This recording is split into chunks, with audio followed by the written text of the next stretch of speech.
नमस्कार, news point लेकर हाजिर हूं मैं राजीव। दोस्तों, देश में चारों तरफ अफरा तफरी और घबराहट, सड़कों पर उतरे परेशान नागरिक, अपने सवालों के जवाब मांगते लोग, ऐसा माहौल अक्सर किसी आपातकालीन मौके पर देखा जाता है।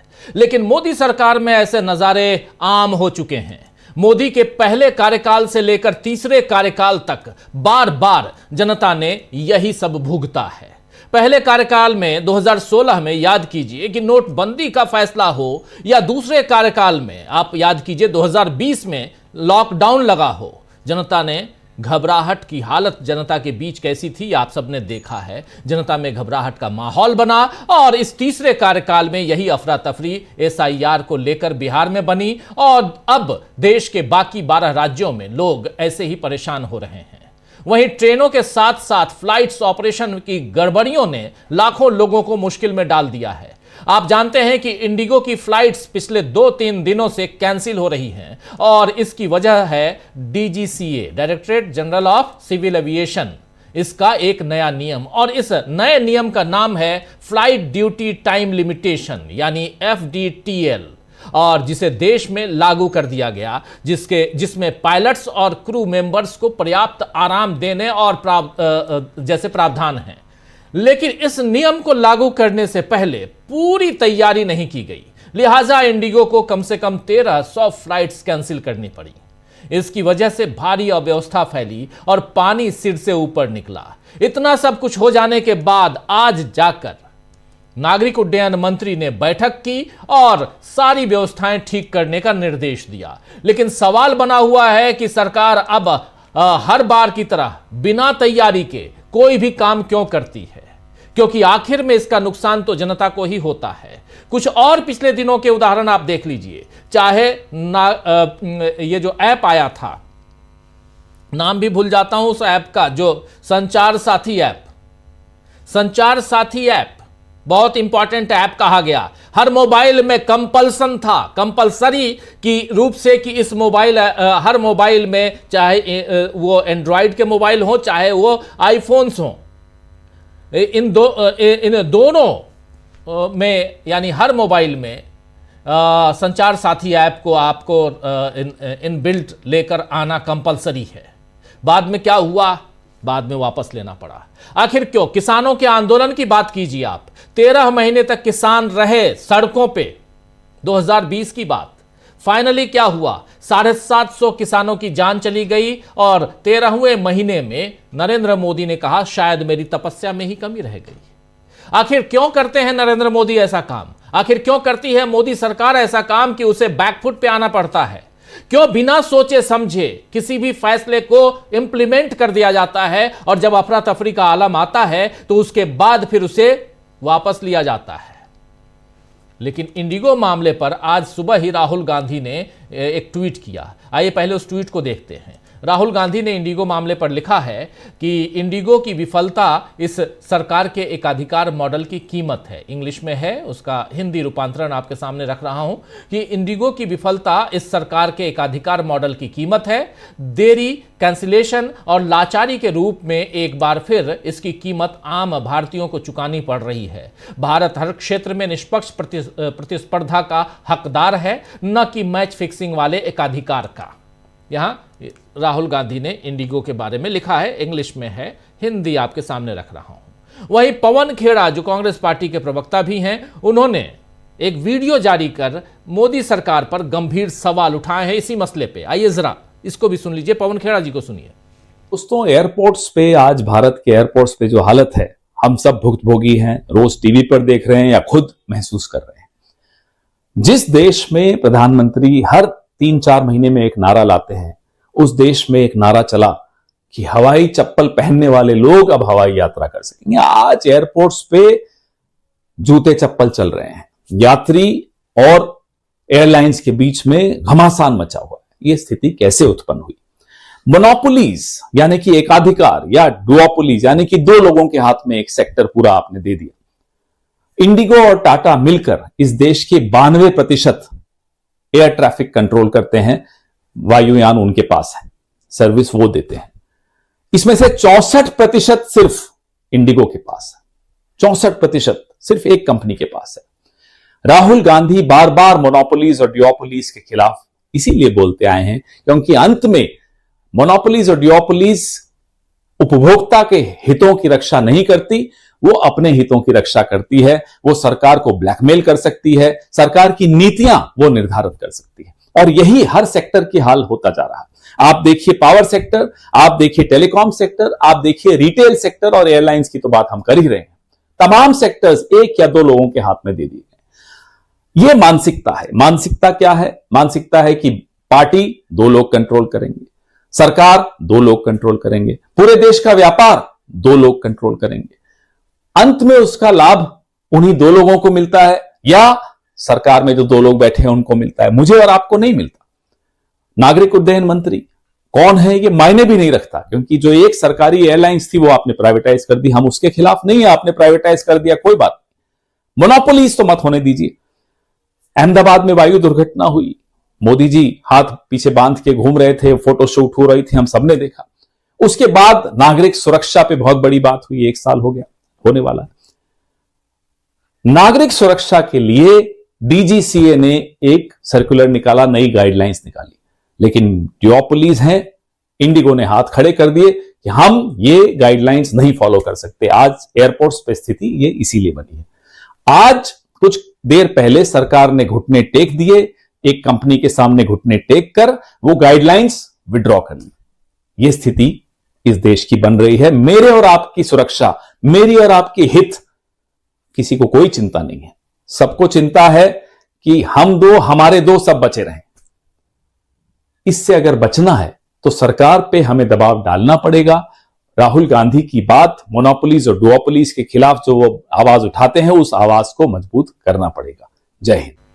बात यहां मामला सिर्फ इंडिगो का नहीं है, मोनोपोली की बात है। और मोनोपोली जो राहुल गांधी लगातार कहते आए हैं कि आप एक दो व्यापारियों के हाथ में ही अगर सब कुछ दे देंगे तो हालात ऐसे ही होंगे, और वही यहां पर उसी को बता रहे हैं, डिस्क्राइब कर रहे हैं अपने ढंग से पवन खेड़ा। आज ये मामला, इंडिगो का मामला जो है, ये आज संसद में भी उठा, राज्यसभा में भी ये मामला उठाया गया, और प्रमोद तिवारी कांग्रेस नेता, उन्होंने, कांग्रेस सांसद, उन्होंने इस मसले पे सरकार से सवाल पूछे। सरकार जवाब तो देती नहीं है, आप जानते हैं, लेकिन सरकार बैकफुट पे आती है। अभी आपने देखा एसआईआर के मामले पे बैकफुट पे आई सरकार, अभी और आना बाकी है। कि इसलिए क्योंकि 9 तारीख को इस पर संसद में ही सुनवाई है, संसद में इस पर बहस होनी है पूरे इसी मसले पे, एसआईआर के मसले पे। उसके बाद संचार साथी ऐप के मामले पे आपने देख ही लिया। अब डीजीसीए का जो ये फरमान है, इसको भी वापस ले लिया गया है। लेकिन उससे पहले अफरा तफरी का माहौल तो बना ना। आखिर ऐसा क्यों हो रहा है? क्या देश की जनता सिर्फ और सिर्फ प्रयोग करने के लिए है? लैबोरेटरी में, लैब में हम लोग हैं क्या कि हमारे ऊपर आप कुछ प्रयोग कीजिए, प्रयोग सफल हुआ तो बहुत अच्छा, प्रयोग सफल नहीं हुआ तो फिर चलिए बैकफुट पे आ जाते हैं, बैक कर लेते हैं खुद को। सरकार इसलिए बनती है, सरकारों का चयन इसलिए होता है, जनता इसलिए अपनी सरकार बनाती है। सवाल बड़ा है, और सवाल बड़ा ही नहीं है, सवाल जो है वो गहरा है, दुखदाई है, दुख देने वाला हमें और आपके लिए नहीं। सवाल दुख पहुंचा सकता है नरेंद्र मोदी को, उनकी सरकार को, लेकिन सवाल तो किया जाएगा। चलिए, प्रमोद तिवारी ने क्या कुछ पूछा था, जरा ये भी सुन लेते हैं। मामला और चर्चा सिर्फ इंडिगो का की आज हम नहीं करेंगे, चर्चा में और भी बहुत कुछ है, लेकिन पहले सुन लीजिए प्रमोद तिवारी को। सर, एक जनरल बहुत परेशानी है जिस पे आप भी सहमत होंगे मेरी बात से। सर, एक एयरलाइंस इंडिगो की 500 से ज्यादा फ्लाइट्स कल कैंसिल हुई, परसों कैंसिल हुई, नर्सों कैंसिल। मैं औचित्य का प्रश्न उठा रहा हूं। औचित्य का प्रश्न जुड़ा हुआ सबसे है। आज फ्राइडे है, बहुत से मेंबर्स जाना चाहेंगे, तो ये जुड़ा हुआ इस सदन से है, सदन के औचित्य से जुड़ा हुआ प्रश्न है। ये कोई ऐसा सवाल नहीं है। सीधी सी बात मेरी एक है कि फ्राइडे को बहुत से शेड्यूल लोगों ने ले रखे हैं। हमारे मेंबर्स जाएंगे, मंडे को लौटेंगे, संडे को लौटेंगे।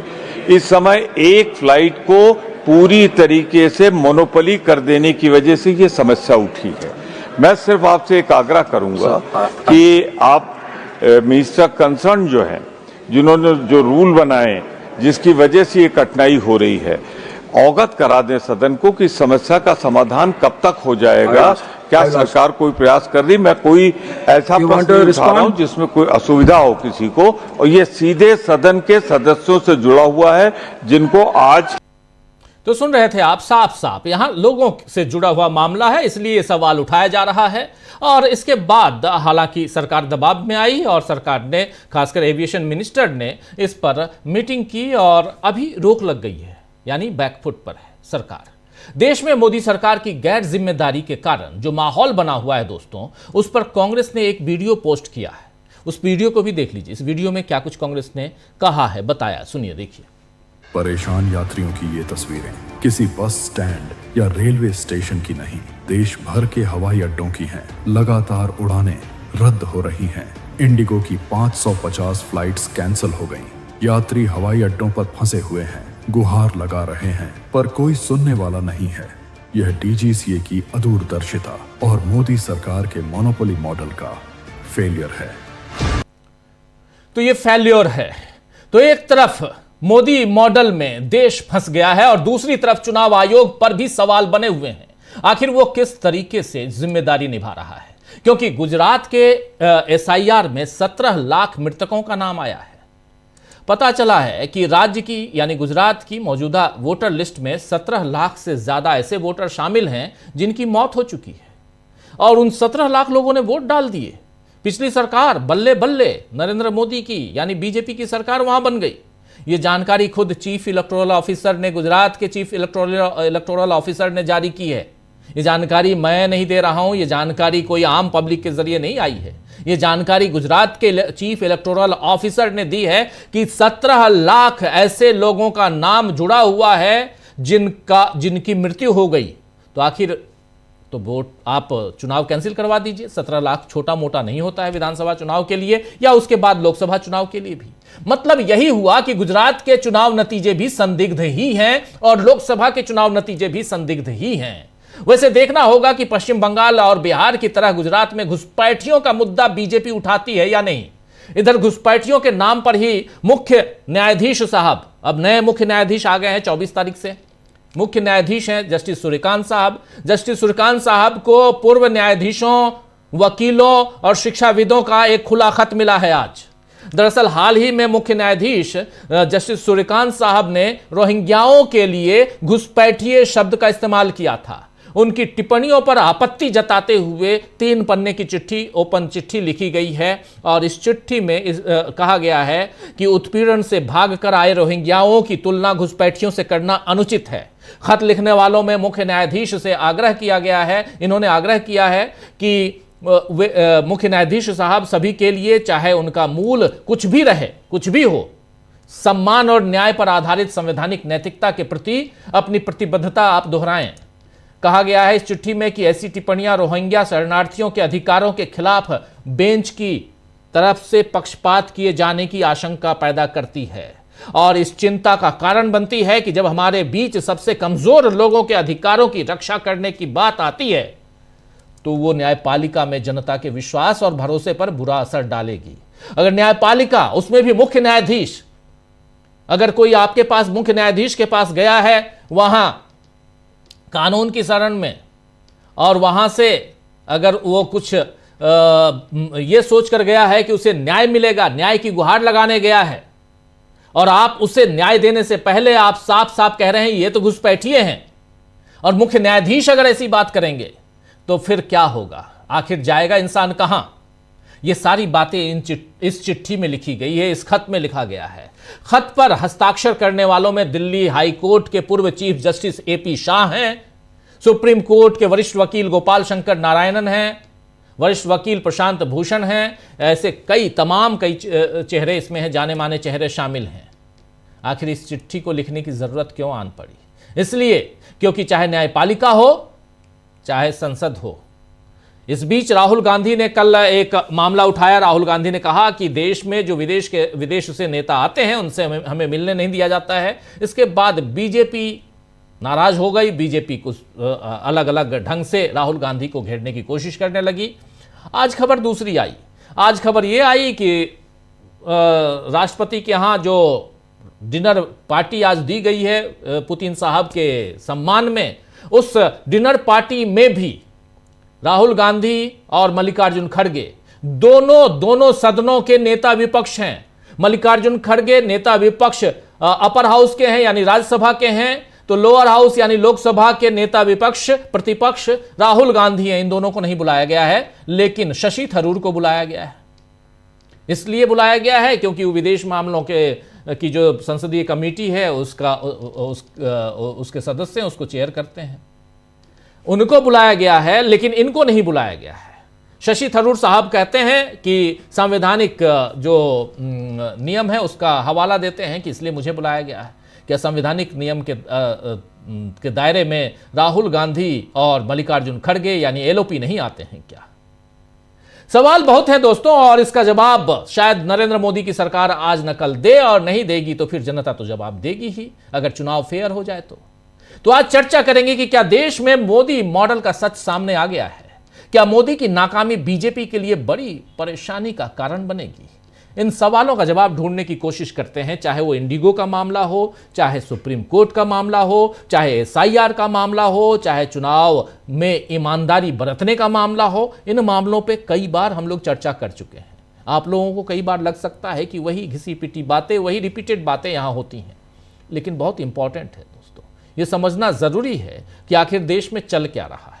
इस पर पैनी निगाह रखने वाले हमारे तमाम साथी हमारे साथ जुड़ते हैं, अपनी बात रखते हैं, आज भी जुड़े हुए हैं। आपसे अभी मुलाकात करवाता हूं और आगे बढ़ते हैं। जरा स्क्रीन पर ले आइए हमारे तमाम साथियों को। 3 हमारे वरिष्ठ साथी यहां जुड़े हुए हैं। शकील जी लगातार रोजाना पार्लियामेंट कवर करते हैं, आप जानते हैं, और विपक्ष की राजनीति, सियासत, उनके इर्द गिर्द क्या चल रहा है उसको रिपोर्ट करते हैं। तो शकील जी हमारे साथ हैं, हमारे साथी अमलेंदु उपाध्याय जी से आप परिचित हैं, और हमारे साथी मुकेश कुमार सिंह साहब से भी आप परिचित हैं। इनसे सबसे ज़्यादा नाराज़ रहते हैं अगर इस देश में कोई इंसान कोई रहता है तो वो ज्ञानेश कुमार हैं, क्योंकि ज्ञानेश कुमार जी प्रेस कॉन्फ्रेंस बुलाते हैं, उस प्रेस कॉन्फ्रेंस में मुकेश जी चले जाते हैं, मुकेश जी सवाल करते हैं, ज्ञानेश जी अब इनका चेहरा देखते ही बोलते हैं ना ना ना तुम नहीं, आप बैठो, आपके सवाल का जवाब नहीं दूंगा। तो ज्ञानेश कुमार जी अब मुकेश जी से किस ढंग से परेशान होने लगे हैं वो उसका नज़ारा आप लोग देख सकते हैं, फिर प्रेस कॉन्फ्रेंस अगर कर लिए वो तो। लेकिन आना चाहता हूं पहले, और आप तीनों का स्वागत है, और स्वागत इस्तकबाल आप तमाम दोस्त साथी शुभचिंतक आप सबका भी, जो अब तक जुड़ चुके हैं उनका भी, जो जुड़ने वाले हैं उनका भी। शकील जी सबसे पहले आपके पास ही आना चाहता हूं। इंडिगो का मामला यहीं से शुरुआत करते हैं। पुतिन साहब हिंदुस्तान में हैं, आज भर की बात है, अभी रात को चले जाएंगे, और लेकिन उससे पहले राष्ट्रपति महोदया के यहाँ डिनर पार्टी में भी नहीं बुलाए गए, राहुल गांधी मल्लिकार्जुन खड़गे नहीं बुलाए गए, ये सब हम लोग देख रहे हैं। जरा यहीं से शुरुआत करते हैं, प्रोटोकॉल क्या है शकील जी, और संवैधानिक दायित्वों का निर्वहन कौन कितना कर रहा है, जरा बताइए। राजीव जी, प्रोटोकॉल में तो जो मुख्य विपक्षी दल है उसके अध्यक्ष के नाते भी मल्लिकार्जुन खड़गे को बुलाया जाना चाहिए था। अगर आप दोनों सदनों की बात छोड़ दो तो कांग्रेस अध्यक्ष को भी नहीं बुलाया गया, और प्रोटोकॉल ये है कि दोनों सदनों के जो लीडर अपोजिशन है उनको तो बुलाया ही जाता है। और भारतीय परंपरा ये है कि रोटी में भी भेदभाव, न्योते में भी दुश्मनी हद कर दी है।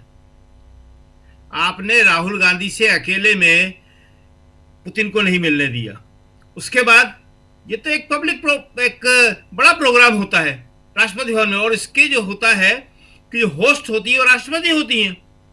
राष्ट्रपति होने के नाते उनके लिए सभी दल समान हैं।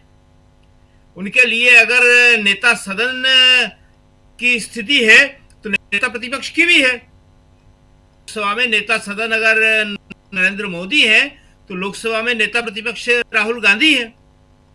लेकिन जो राहुल ने कल कहा था इतनी बात है, इनसिक्योरिटी, मोदी जी में इतनी ज्यादा इनसिक्योरिटी है कि उन्हें लगता है कि जब राहुल वहां जाएंगे तो जो सारा डिनर है, सारे गेस्ट हैं, वो सब राहुल की तरफ मुखातिब हो जाएंगे, और जब मिलेंगे वो पुतिन से तो पुतिन और राहुल की जो बातें होंगी वो बड़ी सहज और स्वाभाविक होंगी। राहुल हर विषय में, हर चीज के बारे में अपने आप आराम से बोल सकते हैं, उन्हें किसी की जरूरत नहीं है। प्रधानमंत्री किसी भी विषय में बिना सहायता के नहीं बोल पाएंगे। तो ये जो इनसिक्योरिटी है, ये कहते हैं कि इन्फिनिटी कॉम्प्लेक्स में ही बदल जाती है। तो यही सबसे बड़ा कारण है।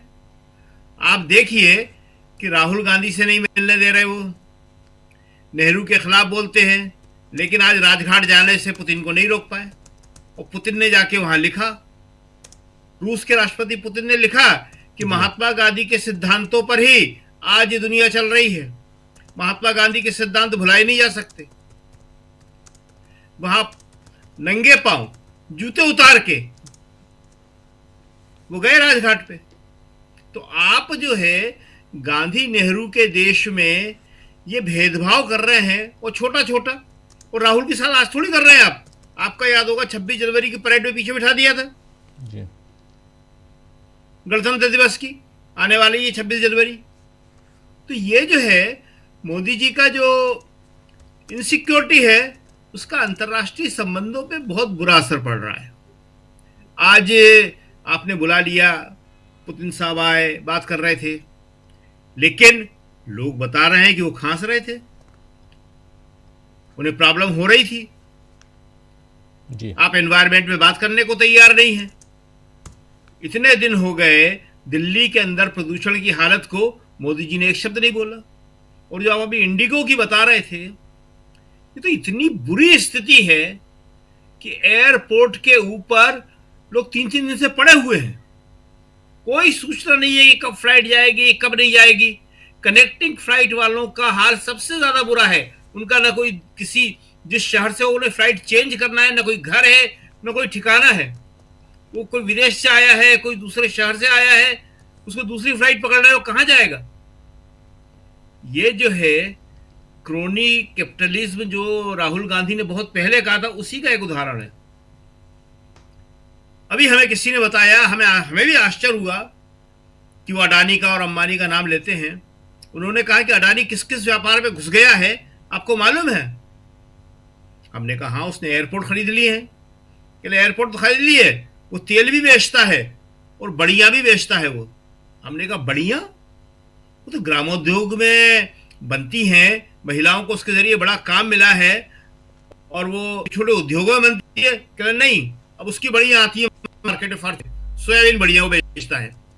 तो अगर इन लोगों को छूट आए तो फिर बचेगा क्या।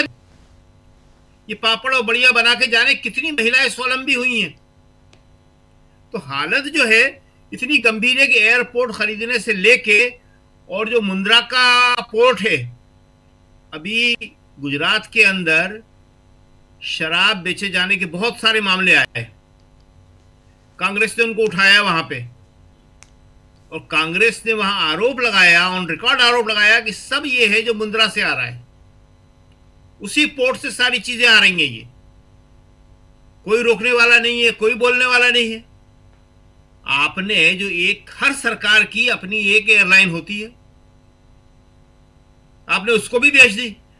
अब जब जरूरत पड़ती है, अभी जब पहलगाम में हुआ था आतंकवादी हमला, तो वहां पे लोग आ नहीं सकते थे क्योंकि प्राइवेट ही कंपनियां हैं सारी, दो ही हैं मुख्य, तो 90% इन्हीं का काम है, टाटा का और इंडिगो का। जो इंडियन एयरलाइंस है वो टाटा की हो गई है। आज के किराए आपको शायद मालूम पड़ गए होंगे, 90,000, 80,000। और आज रात को भी बता दे, भी हाल ही हमें बताया जो संवाददाता कवर करते हैं एयरपोर्ट और एयरलाइंस वगैरह, उन्होंने बताया कि आज रात को 12 बजे तक कोई भी अभी फ्लाइट जाने वाली नहीं है इंडिगो की। अभी जी सारी कैंसिल है, अभी रात को 12 बजे तक अभी।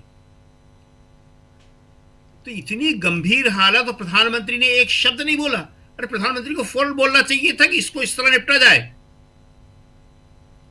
क्या कर रहे हो आप। ये आप सामने ही सीन दिख रहा है। ये तो रेलवे स्टेशन से भी ज्यादा बुरी हालत हो रही है एयरपोर्ट की। दूसरी बात, आज पार्लियामेंट में लास्ट दिन था इस हफ्ते का, तो प्रमोद तिवारी ने जो बात कही बहुत सही कही, क्योंकि आज सदस्यों की संख्या भी कम होती है, सब लोग जाना चाहते हैं अपने अपने संसदीय क्षेत्र में। 2 बार तो कोरम की घंटी बजी दोनों सदनों में, क्योंकि सदस्य थे नहीं। मगर सदस्य जाके वहां एयरपोर्ट में परेशान हो रहे हैं, उनको फ्लाइट नहीं मिल रही है। तो स्थितियां जो है बहुत गंभीर हैं। एक तरफ आप नेता प्रतिपक्ष लोकसभा, नेता प्रतिपक्ष राज्यसभा को एक सामान्य डिनर में जो राष्ट्रपति का होता है, और जो रूस भारत के साथ जो दोस्ती है, संबंध है, उसमें इतना छोटापन तो कभी देखा नहीं गया। जब इससे पहले आते थे रूस के राष्ट्रपति, वो तो खुश्चेव आए थे हमारे ख्याल में सबसे पहले, जो हमें याद आता है 57 में, शायद नेहरू के टाइम में उन्हें कश्मीर लेके गए थे नेहरू। 57 की बात है, याददाश्त के आधार बोल रहे हैं। खुश्चेव भी शायद पहली बार आए थे। सबको बुलाते थे, सब मिलते थे उनसे। और आज हालत यह है कि वो डरते हैं कि राहुल ना आ जाए, राहुल से बात ना हो जाए। अरे अगर पुतिन को राहुल से बात करना होगी और राहुल को पुतिन से बात करना होगी तो कभी बात हो जाएगी। राहुल क्यों करेंगे? राहुल तो प्रोटोकॉल के साथ ही करेंगे बात, जब करना होगी तो उन्हें। तो राजीव जी, जैसा आपने बताया, हालत वास्तव में बहुत खराब है। किसी भी चीज प्रधानमंत्री एड्रेस करने को तैयार नहीं है। सिर्फ उन्हें वोट चाहिए, उन्हें चुनाव लड़ना है और उन्हें करना है। जी बिल्कुल बिल्कुल। अमलेंदु जी क्या कहेंगे आप? अमलेंदु जी। जी अमलेंदु जी आवाज आ रही है? अमलेंदु जी, जी हाँ जी, सवाल यही है कि अलग अलग मुद्दे, अलग अलग, चाहे वो संचार साथी ऐप हो या SIR हो या कुछ और हो, चाहे किसानों का आंदोलन हो, हर तरफ आप देखिए, लेकिन फाइनली आपको पीछे मोड़ना पड़ता है। तो फिर आप बिना सोचे समझे कोई डिसीजन लेते क्यों हैं? आप याद कीजिए कि कितनी बार GST को लेकर बैठकें हुई और फाइनली अभी GST में, उसके बाद आप कह रहे हैं दिवाली से पहले आपने GST के 2 स्लैब लेकर आए, जिस 2 स्लैब और 1 स्लैब की बात राहुल गांधी और विपक्ष के लोग हमेशा कहते आए, लेकिन आपने GST लागू, आनंद फानन में आपने नोटबंदी कर दी थी, आनंद फानन में आपने, जब तक यहां डोनाल्ड ट्रंप रहे तब तक आपने कोरोना के समय कुछ ध्यान नहीं दिया और जैसे वो गए लॉकडाउन लगा दिया। रुपए का मामला आपने देखा ही, नोटबंदी का मामला। तो ये सारी चीजें हैं जिसमें आम जनता को ऐसे ही परेशानियों का सामना करना पड़ा है जो अभी आप तीनों के ऊपर जो विजुअल्स दिखाई दे रहे हैं। आखिर क्यों? बिल्कुल राजीव जी, जी बिल्कुल राजीव जी, एक तो ये 70 सालों में पहली बार है कि हवाई अड्डों पर इतनी मारामारी है, और जो नारे रेलवे स्टेशनों पे लगा करते थे वो नारे हवाई अड्डों पर लग रहे हैं। वो विजुअल्स में है राजीव जी, जिंदाबाद मुर्दाबाद के नारे भी लग रहे हैं। तो मोदी जी ने ये भी करके दिखा दिया है। 18 घंटे की मेहनत जो करते हैं मोदी जी, उसका नतीजा देश के सामने है। 18 घंटों की मेहनत का नतीजा था कि लॉकडाउन लगा दिया था। आपने देखा देश किस तरीके से परेशान हुआ, नोटबंदी में लाइनों में लगाया। 18 घंटे की मेहनत करके देश किस तरीके से परेशान हुआ। असल में मोदी जी की जो मानसिकता राजीव जी समझ में आती है, वो समझ में यही आती है कि उन्हें पर पीड़ा में शायद बड़ा आनंद आता है, ये समझा जाता है। क्योंकि जिस तरीके के उनके फैसले हैं, मतलब उनकी सरकार के, जब वो सरकार चूंकि वही है, सब कुछ सरकार में दूसरा कोई है ही नहीं, वही सरकार है, तो इसलिए उन्हीं की बात करनी पड़ती है। तो ये जो भी फैसले होते हैं वो इस तरीके के ही सामने आते हैं। अब ये फैसला जो आज FTDL का जो है, ये जो दिया गया, ये जो लागू किया गया, भाई इसको लागू करने के बाद आपने क्या ये चेक किया DGCA ने कि किन किन जो एयरलाइंस हैं उन्होंने इसका पालन किया है कि नहीं किया, और पालन कर रही हैं तो उनके पास कितनी जो है मैन पावर है। अगर कानून आप बना रहे हैं तो कानून बनाने का पालन किस तरीके से होगा ये भी देखना तो आपकी जिम्मेदारी है ना। अब इंडिगो तो हाथ झाड़ के खड़ी हो गई कि साहब आपका कानून था, आपके कानून की वजह से हम ऐसा कर रहे हैं, हम भर्ती नहीं कर पाए। तो सवाल ये कि ये भर्तियां क्यों नहीं हुई, इसकी तैयारी क्यों नहीं हुई। तो आज जो देश के अंदर अफरा तफरी मची है, इसका सीधा सीधा जो जिम्मेदार है राजीव जी, वो ये सरकार है।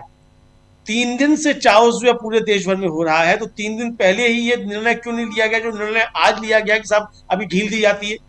क्या तब समझ में नहीं आया था? जब पहले दिन 200 के आसपास फ्लाइट्स कैंसिल हुई और कल जो थी 400 के आसपास फ्लाइट्स कैंसिल हुई, तब समझ में नहीं आया सरकार को कि क्या हो रहा है क्या नहीं हो रहा है। और आज में 550 फ्लाइट जो थी वो कैंसिल हो गई। तो आखिर सरकार की जिम्मेदारी क्या है? जिन जिन जो आपने हवाई अड्डे बेच दिए हैं, उन हवाई अड्डों को चलाने वालों की आखिर जिम्मेदारी क्या है? जी, जिम्मेदारी किसी की है इस देश में कि नहीं है किसी की जिम्मेदारी?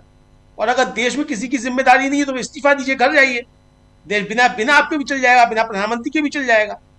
अगर ऐसे ही हवाई अड्डों पे अफरा तफरी मचनी है तो प्रधानमंत्री की देश में आवश्यकता क्या है? देश ऐसे ही चलता रहेगा जैसे चल रहा है। तो ये राजीव जी बहुत सारे सवाल हैं, और जो सवाल इस सरकार की नीतियों को लेकर उठते हैं और नीतियों के साथ साथ इसकी जो प्रणाली, कार्य प्रणाली है, उसको लेकर लगातार राजीव जी सवाल उठते हैं कि भाई आखिर आप कोई भी निर्णय लेने से पहले कोई आप तैयारी क्यों नहीं करते हैं? नोटबंदी आपने की, अचानक रात में आपने ऐलान कर दिया, मालूम पड़ा कि 2 साल तक एटीएम में 200 का नोट ही नहीं आ रहा है, आपने जारी कर दिया 200 का नोट। 500 का नया नोट आपने जारी किया, वो एटीएम थे, वो नोट उगलने के लायक ही नहीं थे कि एटीएम से नोट भी निकलेगा। तो ये आपकी तैयारियां नहीं थी तो आपने क्यों किया?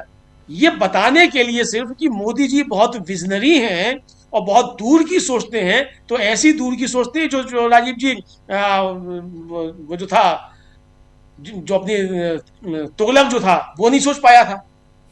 तो ये सारे तुगलकी फरमान जो हैं वो पेश करते हैं मोदी जी, ये बताने की कोशिश करते हैं कि तुगलक से बड़े जो हैं वो मोदी जी हैं, इतिहास में उनको याद रखा जाए, तुगलक को याद रखा जाए, और तुगलक से ज्यादा याद मोदी जी को याद रखा जाए, तो इतिहास तो याद रखेगा मोदी जी को। ये ऐतिहासिक काम तो किए मोदी जी ने। नोटबंदी में पूरा देश को लाइन में लगा दिया, कोरोना में पूरा देश जो है सड़कों पर उन्होंने चला दिया, SIR में सबसे कागज ढूंढवाने लगे हैं, हवाई अड्डों पर जो है जिंदाबाद मुर्दाबाद के नारे लग रहे हैं जो रेलवे स्टेशन पे लगा करते थे। तो इसके लिए तो मोदी जी बधाई के पात्र हैं, इतिहास याद रखेगा उनको इन सारी चीजों के लिए। तो मोदी जी इतिहास में याद रखे जाएं, इसके लिए ये सारे काम करते हैं, तो अब देश भुगत रहा है। दूसरी बात राजीव जी की ये जो मध्य वर्ग है, यही सबसे ज्यादा मोदी मोदी करता है। सोशल मीडिया पर यही अंधभक्त है, यही कहता है कि 500 रुपए का पेट्रोल खरीद लेंगे लेकिन जो है मोदी जी को लाएंगे। तो भाई 1 लाख का टिकट खरीदो, मोदी जी को लाओ, भुगतो हम मोदी जी को। लेकिन इनके साथ साथ आम नागरिक जो है, जो मोदी का भक्त नहीं, वो भी पिस रहा है। तो सब पिस रहे हैं। तो ये मोदी जी के 18-18 घंटे काम करने का नतीजा जो है वो देश के सामने आ रहा है, और असली मोदी मॉडल जो है राजीव जी यही है। और मुझे तो अब राजीव जी लगता है कि वो गुजरात में जो कुछ हुआ था वो सब भी मोदी मॉडल यही था, वो कराया हुआ नहीं था किसी का, और वो जो था वो नाकामी का ही नतीजा था। हमारे कुछ NGO वालों ने उसको मर दिया कि मोदी जी ने जो है ये सब किया है, और मोदी जी को फालतू में हीरो बना दिया। अब समझ में आने लगा है, क्योंकि ये सारे जो काम हो रहे हैं राजीव जी, ये सारे तो ऐसे ही हो रहे हैं, तो ऐसे वो भी हुआ होगा। मोदी जी आराम से बैठे होंगे कि ठीक है, हो रहा है होने दो, जब निपट जाएगा तो हमारा सब देख लिया जाएगा। तो यही अब सब जो है देखने में आ रहा है। तो कुल मिलाकर राजीव जी, ये मोदी जी की नाकामी जो है ये बीजेपी के लिए एक बड़ी परेशानी निश्चित तौर पर साबित होगी। और अब वो जो अंधभक्त थे, जो 500 रुपए का पेट्रोल खरीदने को तैयार थे, पर मोदी जी लाएंगे, अब 1 लाख का टिकट देखो, और 1 लाख का टिकट तो छोड़ दीजिए राजीव जी, मालूम चला कि साहब बनारस से चला है दिल्ली के लिए, और जाना है उसे बेंगलोर आगे जाने के लिए, कनेक्टिंग फ्लाइट है, कह दिया गया कि अब आराम करो, 3 दिन बाद फ्लाइट मिलेगी, वरना जाओ लौट के घर चले आओ। अब लौट के घर जाने की भी फ्लाइट नहीं है, तो पड़े रहो हवाई अड्डे पे। और आज तो एक और काम हुआ राजीव जी, कहा गया कि आपको लंच के लिए बाहर ले जा रहे हैं, लंच के लिए बाहर ले जाया गया, उसके बाद अंदर नहीं आने दिया गया, ये सब भी हुआ। आप देखिए किस तरीके की अफरा तफरी है। एक वीडियो बहुत वायरल हो रहा है कि एक व्यक्ति जो है वो चिल्ला रहा है कि मेरी बेटी जो है उसका नीचे से खून आ रहा है, उसे पैड कर दो। यानी ये स्थितियां हैं राजीव जी, कितने मतलब कहा जाए कि कारुणिक दृश्य जो हैं वो देखने को मिले। तो इसकी जिम्मेदारी किसकी है? मोदी जी की नहीं है भाई, कोई तो जिम्मेदारी ले इसकी। अगर सरकार है देश में राजीव जी, तो जिम्मेदारी भी होगी। अभी मोदी जी ने पाठ पढ़ाया था हम सब। ये मोनोपोली है, ये एक्चुअली राहुल गांधी जो बात बार बार कह रहे हैं। और अगर आप राहुल गांधी का एक वीडियो आज काफी वायरल है जिसमें उन्होंने पहले कहा था कि मैं मोनोपोली के खिलाफ हूँ, मैं बिजनेस के खिलाफ नहीं हूँ। ये बात राहुल गांधी ने, बिल्कुल इंपॉर्टेंट बात है, उन्होंने कही थी। और पास वो वीडियो सुनवा भी सकते हैं राजीव जी, कि मैं मोनोपोली के खिलाफ हूं, और अगर आप 1 या 2 व्यापारियों के हाथ में पूरा देश दे देंगे तो स्थितियां वही बनेंगी जो आज बनती हुई दिखाई दे रही हैं। मुकेश जी, जरा आपके पास भी आना चाहता हूं, जरा इस मसले पे और ओवरऑल देखा जाए तो चुनाव आयोग की बात करते हैं हम, वहां भी SIR का मामला, और अगर गुजरात का चीफ इलेक्टोरल ऑफिसर कह रहा है कि 17 लाख मृतकों का नाम लिस्ट में है, तो भाई जो चुनाव हुआ रद्द करवा दो ना। गुजरात में पूरी की पूरी सीटें आप लेके चले गए, 26 की 26 सीटें जीत के चले आए। मुकेश जी की आवाज नहीं आ रही।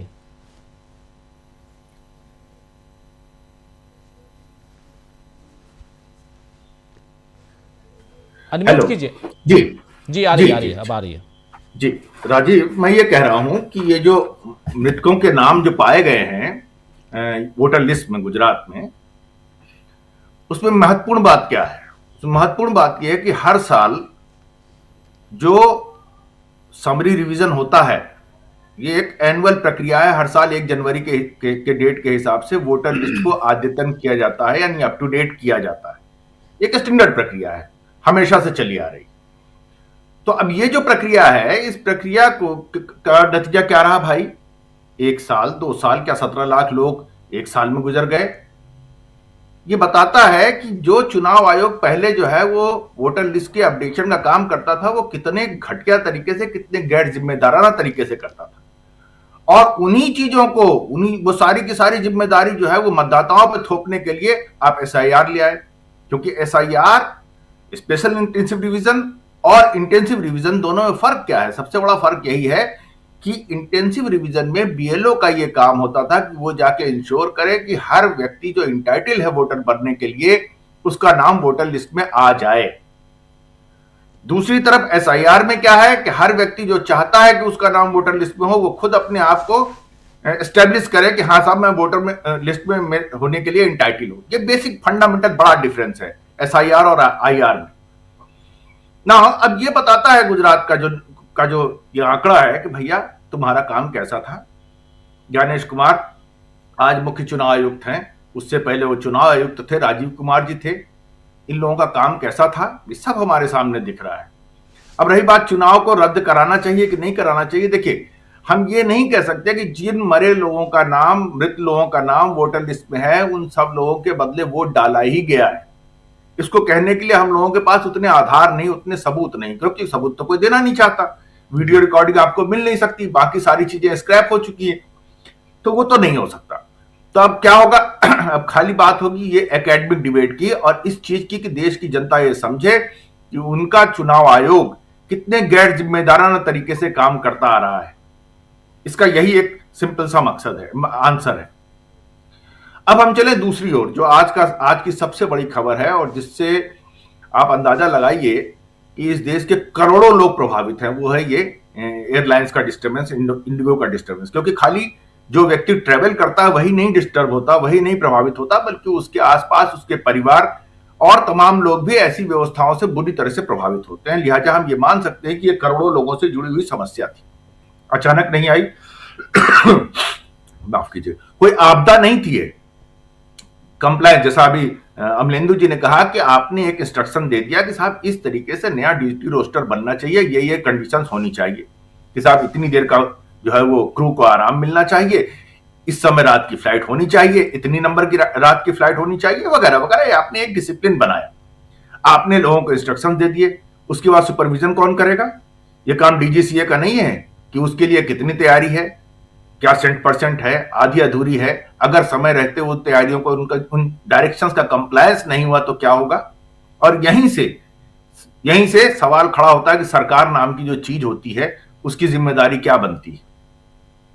क्या सरकार सिंपली एक ऑर्डर इंस्ट्रक्शन दे दे और उसके बाद ये देखे नहीं, झांके नहीं कि हाँ साहब आपका उसका कंप्लायंस कैसा हुआ?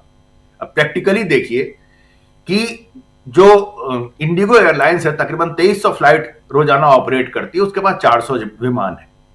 लेकिन उन 2300 फ्लाइट्स को ऑपरेट करने के लिए उसके पास आज की तारीख में जो अखबारों में डाटा छपा है कि करीब 2422 उसके पास पायलट है और फर्स्ट ऑफिसर उससे कम है, तो वो करीब है 2194 फर्स्ट ऑफिसर है। फर्स्ट ऑफिसर संख्या में ज्यादा है, पायलट संख्या में थोड़े से कम है। कितने कम है साहब? तो सिर्फ और सिर्फ 269 कम है। 269 टोटल संख्या के आगे बैठता है करीब 11%, 12%। यानी 11-12% अगर आपके पास कम स्टाफ है तो क्या इस तरीके से पूरी की पूरी व्यवस्था चरमरा जानी चाहिए थी? सरकार के पास उसका वैकल्पिक मॉडल क्या था? फर्ज कीजिए 10-11% फ्लाइट अगर प्रभावित हो रही है उसमें, या 25% प्रभावित हो रही है, भाई 75% तो चल सकती है ठीक से।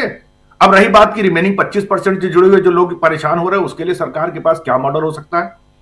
आप याद करें राजीव जी, जब भी देश किसी तरह की इस क्राइसिस में आता है तो क्या होता है, हम सेना को बुलाते हैं, एयरफोर्स को बुला सकते हैं विमानों के लिए, उनकी मदद ले सकते हैं।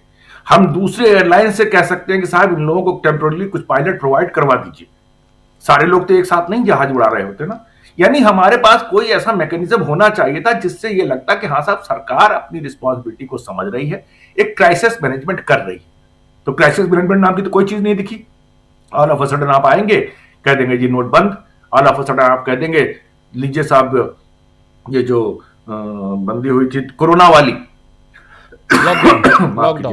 लॉकडाउन, तो आपके काम करने का मेथड ये है, ऑल ऑफ अ सडन जो है वो आप कहेंगे कि साहब जीएसटी सबसे बड़ा रिफॉर्म था, ऑल ऑफ अ सडन आप कहेंगे लो जी बहुत बड़ा गिफ्ट दे दिया हमने, घटा दिया उसको, ऑल ऑफ अ सडन आप किसानों के लिए कानून लेके आएंगे, उसको विड्रॉ करेंगे, ऑल ऑफ अ सडन आप संचार साथी ऐप लेके आएंगे, उसको विड्रॉ करेंगे। ये इनके काम करने का तौर तरीका है और देश की जनता को इसे समझना चाहिए। देश की जनता को यह समझना चाहिए कि जो इनके क्लेम है, सरकार के जो क्लेम है और जो डिलीवरी है, दोनों में इतना बड़ा अंतर, इतना बड़ा फासला क्यों है। और इन सबसे बढ़ के आप देखिए पिछले 11 साल में कोई ऐसा मौका आप बता दीजिए जबकि इस देश के प्रधानमंत्री ने किसी महत्वपूर्ण मुद्दे पर त्वरित कार्रवाई या त्वरित प्रतिक्रिया दी हो। एक मुद्दा आप बता दीजिए, इनके अंदर किस तरह की संवेदनशीलता है माननीय प्रधानमंत्री मोदी जी के, ये अपने आप में ताज्जुब होता है। कभी आप किसी कंटेंशियस इशू पे, किसी भी ऐसे मुद्दे पर आपको ये कोई प्रतिक्रिया, कोई राय, कोई बातचीत करते हुए नहीं दिखे। कुछ भी हो, वो चाहे प्राकृतिक आपदा हो, चाहे वो इस तरह की मैन मेड आपदा हो, चाहे वो गवर्नेंस के फेलियर की आपदा हो, कभी नहीं। क्यों भाई, ऐसा क्यों है? क्यों? क्योंकि इनकी वोकैबुलरी में वो चीज ही नहीं है, इनके पास है ही नहीं। इनके पास कट्टा और ये भैंस चोरी और फलाने ठिकाने इस तरह की वोकैबुलरी है इनके पास वो नहीं है, स्टेट्समैन वाली अप्रोच नहीं है। मैं बहुत विनम्रता से कहना चाहता हूं, ये क्यों नहीं प्रेस कॉन्फ्रेंस करते हैं? ये प्रेस कॉन्फ्रेंस में एक सवाल का जवाब नहीं फेस कर सकते। He is not so informed. मैं अपने तजुर्बे से कह रहा हूं, 35 साल मैंने सरकारों को कवर किया है और बहुत एपेक्स लेवल पे कवर किया और संसद की कार्रवाई कवर की। मुझे बहुत दुख के साथ ये कहना पड़ता है, लेकिन नहीं है नरेंद्र मोदी के पास वो क्षमता कि वो एक सवाल का ऑफ हैंड सीधा जवाब दे सके। इसीलिए वो भागते हैं प्रेस कॉन्फ्रेंस से, इसीलिए वो भागते हैं उन तमाम बयानों से जो उनको देने चाहिए एक सरकार के मुखिया होने के नाते। वरना आप खुद सोच के देखिए, कोई चीज प्रभावित होगी, ठीक है 10%, 20%, और यहां ऐसा पैरालिसिस, कोई आदमी किस किस तरीके से उसको झेल रहा है, सरकार की कोई संवेदनशीलता दिख रही है? सिविल एविएशन मिनिस्टर ने बुला करके एक मीटिंग बुला ली, मीटिंग में इंस्ट्रक्शन दे दिया। अरे क्या इंस्ट्रक्शन दे दिए भाई? उस इंस्ट्रक्शन से हालात के बेहतर होने की क्या स्थितियां सामने आई? आप लोगों को ठीक करना होगा। और फिर बात आती है उस मोनोपोली की जो इससे जुड़ी हुई, जिसकी बात राहुल गांधी ने की है कि भाई आप सेक्टर में इस तरीके से मोनोपोली बढ़ा रहे हो। आप देखिए इस प्राइवेट एयरलाइंस के आने का जो सबसे दुखद और खराब पहलू देश के आम लोगों ने झेला है वो ये है कि आपको फ्लाइट का किराया एक नया मॉडल ही लेके आ गए कि साहब जैसे डिमांड बढ़ेगी, जैसे ही स्कार्सिटी क्रिएट होगी, वैसे वैसे आपका किराया बढ़ता जाएगा। ये विचित्र तरह का मॉडल है। अगर एयरलाइंस एक आदमी को किसी ए डिस्टेंस से बी डिस्टेंस तक 2,500 रुपए में ले जा सकती है तो फिर उसे 5,000, 7,000, 10,000, 12,000, 15,000, 20,000 रुपए चार्ज करने का मौका क्यों दिया जा सकता है? कैसे दिया जा सकता है? ये क्या है मैकेनिज्म? ये पूरी की पूरी प्राइसिंग थ्योरी है, अपने आप में फॉल्टी है और इसी ढंग से बनाई गई है कि हाँ जी मौका देकर के चूसो, लोगों का खून चूसो, जनता का खून चूसो। बिजनेस है, व्यापार है, आप उसको प्रॉफिटेबल तरीके से चलाएं, इसमें कोई किसी को आपत्ति नहीं। लेकिन उस प्रॉफिटेबिलिटी के लिए आप कहीं एक्सटॉर्शन तो नहीं कर रहे हैं। इसे देखने वाला कौन होगा? क्या ये डीजीसीए का ऑब्लिगेशन नहीं है? सिविल एविएशन मिनिस्ट्री का ऑब्लिगेशन नहीं है? तो फिर तुम कर क्या रहे हो वहां? सरकार एयरलाइन तो सब दूसरे लोग चला रहे हैं, तो तुम्हारी क्या जरूरत है? ले दे करके जो है वो एक एयरपोर्ट अथॉरिटी ऑफ इंडिया बस्ती हुई, डाल दीजिए उसको सरफेस ट्रांसपोर्ट मिनिस्टर में। ये मिनिस्ट्री खत्म कीजिए। जब ये मिनिस्ट्री अपनी कमी है, अपना काम कुछ कर ही नहीं सकती, तो क्या जरूरत है इसकी? कोई विमान हादसा हो जाता है डीजीसीए का, देख लीजिए आपके सामने क्या रिस्पॉन्स है। महीनों महीनों तक आपको पता ही नहीं चलता कि हाँ साहब इस हादसे के लिए जिम्मेदार कौन था, किसकी अकाउंटेबिलिटी थी। अरे भैया सच तो रखो लोगों के सामने, वो भी नहीं रखते। आप देखा आपने? तो ये जो तौर तरीका है काम करने का, देश की जनता को इसके बारे में आंखें खोलनी चाहिए, समझना चाहिए उनको कि उनको किस तरह की बातों से बरगलाया जाता है और जिसका जो महत्वपूर्ण काम है उस काम को क्यों नहीं किया जाता। सेम गोज यही चीज आप देखिए संचार ऐप में क्या हुआ, आपका कोई कंसल्टेशन नहीं, कोई बातचीत नहीं, सीधे सीधे आपने जो है वो इंस्ट्रक्शन जारी कर दिया किसको, जो लोग ऑपरेटिंग सिस्टम बनाते हैं, एप्पल हो, माइक्रोसॉफ्ट हो या गूगल हो, ये वो लोग हैं जो ऑपरेटिंग सिस्टम बनाते हैं मोबाइल का वर्ल्ड लेवल पे ना, वहां पर आपने उनके लिए एक इंस्ट्रक्शन जारी कर दिया खट से कि जी अब तुम्हारे जो भी ऑपरेटिंग सिस्टम आएंगे उसमें ये इनबिल्ट होगा। अरे भाई ऐसे कैसे होगा? उन कंपनियों ने जो ये खबर लीक की है, उन कंपनियों ने, रॉयटर्स ने बताया है कि साहब इसी तरीके से जो है हमारे पास ये इंस्ट्रक्शन आया गवर्नमेंट ऑफ इंडिया से और हम इसको कंप्लाई नहीं करेंगे, तब जाके इनकी ये स्थिति हुई है कि इन्हें मजबूरन वापस लेना पड़ा है। बिल्कुल, वरना अगर वो कंपनियां राजी हो जाती तो ना तो किसी को खबर लगती, और आज भी अगर वो कंपनियां राजी हो जाए तो ये सरकार अपने कदम वापस न लेती, ये करती जासूसी भरपूर। तो ये इनके काम करने का जो तौर तरीका है, जो इनका ढर्रा है, ये बेहद दुखद है। और क्या कहें इसके बारे में। अब जैसे देखिए, आप बात हुई, शकील भाई ने कहा प्रोटोकॉल है लीडर ऑफ अपोजिशन का, आप उनको नहीं बुला रहे, कहां राष्ट्रपति भवन, कौन लेता है इसका फैसला? इसका फैसला कौन लेता है? कैबिनेट सेक्रेटरी लेता है, इसका फैसला पीएमओ लेता है, इसका फैसला जो है वो जो राष्ट्रपति भवन का अपना स्टाफ है वो लेता है। कौन लेता है इसका फैसला? ये गृह मंत्रालय लेता है कि विदेश मंत्रालय लेता है? कौन लेता है जी? और क्यों उन लोगों को इस बात का इल्म नहीं है, इस बात का एहसास नहीं है, इस बात का क्या ऐसा अंधेर हो जाएगा भाई? अगर एक परंपरा आपके यहाँ चली आ रही है, अच्छी हेल्दी परंपरा है। जी मुकेश जी, इस पे विस्तार से बात करने की जरूरत है। मैं चाह रहा हूं कि सेकंड राउंड में इस पे विस्तार से हम बात करें, क्योंकि यहाँ कहीं ना कहीं दोनों एलओपी, राहुल गांधी भी और मल्लिकार्जुन खड़गे, दोनों को नहीं बुलाना, शशि थरूर को बुलाना, ये आप करना क्या चाहते हैं? सरकार चला रहे हैं आप, चुनी हुई सरकार है आपकी, आप सरकार में बैठ के राजनीति नहीं कर सकते। चर्चा करेंगे इस पे, थोड़ा सा माफी चाहूंगा, मैं रोक रहा हूं। प्रशांत जी भी हमारे साथ आ गए हैं। प्रशांत जी, आपका स्वागत करता हूं और सीधे आपके पास ही आना चाहता हूं। प्रशांत जी, इंडिगो के मामले की हम बात कर रहे हैं। मामला सिर्फ इंडिगो का नहीं है, मामला जो है इस देश में आप अफरा तफरी का आलम क्यों निर्मित कर देते हैं? आप देखिए, चाहे नोटबंदी, मैं पहले कह चुका हूं, आप जब नहीं थे तब, नोटबंदी का मामला हो, आप अचानक आनंद फानन रात को 8 बजे आते हैं, कहते हैं कि आज रात 12 बजे से 500 के नोट, 1000 के नोट लीगल टेंडर नहीं रहेंगे। उसके बाद आप इतना ही नहीं, अपनी मां तक को लाइन में खड़े करके आप बताना चाहते हैं कि देखिए हम भी आपकी तरह ही लाइन में हैं।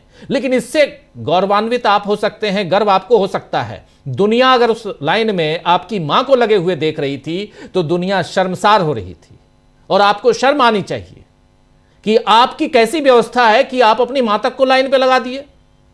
क्या आप ऐसी व्यवस्था नहीं कर सकते थे कि यहां लाइन में लोगों को ना लगना पड़े? जबकि भारत की आबादी 140 करोड़ है, कितने लोगों को लाइन में लगाएंगे आप? तो एक तो ये बात, उसके बाद आपने देख लिया जीएसटी में कितनी बैठकें हुई, और फाइनली अभी आप तालियां बजा रहे हैं कि हमने जीएसटी में बड़ा रिफॉर्म कर दिया इससे दिवाली से पहले। आपने लॉकडाउन लगा दिया जिस ढंग से, और कोई उसके लिए कोई व्यवस्था नहीं। एसआईआर अचानक करवा दिए और इतने बीएलओ मारे गए, मर रहे हैं, मौत को गले लगा रहे हैं, शर्म नहीं आ रही है। उसके बाद आज देखिए क्या हालत है, कितनी परेशानियां हैं। तो मामला सिर्फ डीजीसीए या इंडिगो, फ्लाइट, ट्रेन, इसका नहीं है मामला। बात जो है, इस बात को जरा यहां समझने की, और आपके जरिए चाहता हूं कि हमारे जो दर्शक साथी जो देख रहे हैं वो भी समझें और उस पर गौर फरमाएं कि आखिर आप इस देश को किस दिशा में लेके जाना चाहते हैं, जहां जब मर्जी आए तब अभी देख लिया आपने 2 दिन पहले संचार साथी ऐप फरमान जारी कर दिए। एप्पल ने कह दिया हम नहीं करेंगे जी। हम लोगों ने उस पर कई बार बातचीत की, आपने उसको वापस ले लिया। अमेरिका आंख दिखाता है, धौंस देता है कि आपको रशिया से तेल नहीं खरीदना है, आपके सारे बैक हो जाते हैं। वही दोनों आपके साथी अडानी और अंबानी। उसके बाद पुतिन कहते हैं कि अमेरिका खुद अपने यहां का जो ऊर्जा संयंत्र है उसके लिए यूरेनियम हमारे यहां से लेता है। उनके पुतिन के कहने का मतलब क्या था? यही था ना कि आप मूर्ख बन रहे हैं, आप अमेरिका की तरफ देख रहे हैं। क्या भारत को अमेरिका चला रहा है? वहां से फोन करते हैं कि ऑपरेशन सिंदूर बंद करो, आप बंद कर देते हैं। पाकिस्तान का नाम नहीं लेना है, नहीं लेते हैं, और यहां आपके रक्षा मंत्री कुछ और बोलते हैं। तो इसलिए ये सारी चीजें मैं डॉट्स रख रहा हूं आपके सामने कि क्या परिस्थितियां बन गई हैं और इस देश की जनता को क्या सोचना चाहिए इस पे। प्रशांत जी। सबसे बड़ी बात यह कि जो आप लोग कह रहे, जो मुकेश जी भी कह रहे थे अभी, कि गवर्नेंस का फेलियर है। गवर्नेंस आती ही नहीं है और ये देश अभी भी पिछली सरकारों के बनाए हुए सिस्टम पे चल रहा है। रेलवे मिनिस्टर कोई भी ना हो तो भी ट्रेन चलेगी। सिविल एविएशन मिनिस्टर कौन है हमारे दर्शकों को पता भी नहीं होगा। तो मतलब आपको पता ही नहीं है कि क्या चल रहा है। और जैसे आपने कहा, अभी आप देखिए कि लेटेस्ट एग्जांपल अभी आप ही लोगों ने बताया कि संचार ऐप लाए बिना किसी कंसल्टेशन के फ्लॉप हो गया। और अभी आप देखिए कि जिसकी डेडलाइन आज खत्म हो गई, उम्मीद, जो वक्फ का रजिस्ट्रेशन का ऐप वो है, वेबसाइट क्रैश हो गई जी। उसमें कोई डॉक्यूमेंट अपलोड नहीं हो रहे। सुप्रीम कोर्ट ने मना कर दिया कि हम एक्सटेंशन नहीं देंगे। तो अब आज वो दूसरा रास्ता उन्होंने बताया कि रिज्यू ने आके। उल्टा बात यह है कि कोई सरकार की जवाबदेही नहीं है, ना मीडिया से है। मीडिया को आपने जेब में रख लिया, वो हिंदू मुसलमान कर रहा है। सुबह से लेकर शाम तक विपक्ष को आप सुनते नहीं हैं। तो किसी प्रकार की कोई जवाबदेही सरकार की नहीं है। और ये जो लोग आपको दिख रहे हैं नीचे विंडो में, ये कौन लोग हैं? ये कोई बहुत पैसे वाले नहीं है, ये मिडिल क्लास लोग हैं। जरा हम पता करें कि इसमें कौन लोग किस लिए जा रहे थे। कोई इम्तिहान देने जा रहा होगा, किसी के यहाँ मौत हो गई होगी, किसी को कोई बीमार होगा, किसी के यहाँ कोई बहुत अर्जेंट कुछ ऐसा मामला होगा कि पहुंचना है, किसी के यहाँ शादियां होंगी, कोई काम से जा रहा है। मध्यवर्गीय व्यक्ति हवाई जहाज से तभी जाता है जब कोई बहुत अर्जेंसी हो। और उसमें आप देखिए कि आपको अधिकांश जो उसमें भीड़ में लोग दिख रहे हैं वो मध्यवर्गीय लोग हैं। और हमारे एयरलाइन स्टाफ या एयरपोर्ट पे स्टाफ इतनी भीड़ को हैंडल करने के लिए सक्षम ही नहीं है, ना उनके पास सुविधाएं इतने लोगों को खाना खिलाने के लिए या इनको सुविधाएं देने के लिए, बैठाने के लिए भी। तो पूरा एक नहीं, मामला इसमें थोड़ा वो जोड़ देना चाहिए। चूंकि आपने सुप्रीम कोर्ट का नाम लिया, सुप्रीम कोर्ट के चीफ जस्टिस सूर्यकांत के नाम खुला खत। आपके पास लोग न्याय के लिए आते हैं, आपकी टिप्पणियों के लिए और उस भेदभाव के लिए नहीं आते हैं। आपने रोहिंग्याओं को घुसपैठिया कह दिया। कुछ तो आपके पास रहा होगा जिस पे आपने घुसपैठिया कहा, या अगर नहीं है तो फिर आप जज साहब हैं, आपकी जो मर्जी, लेकिन जो चिट्ठी लिखी जा रही है उस पर आपको गौर तो फरमाना पड़ेगा। जी।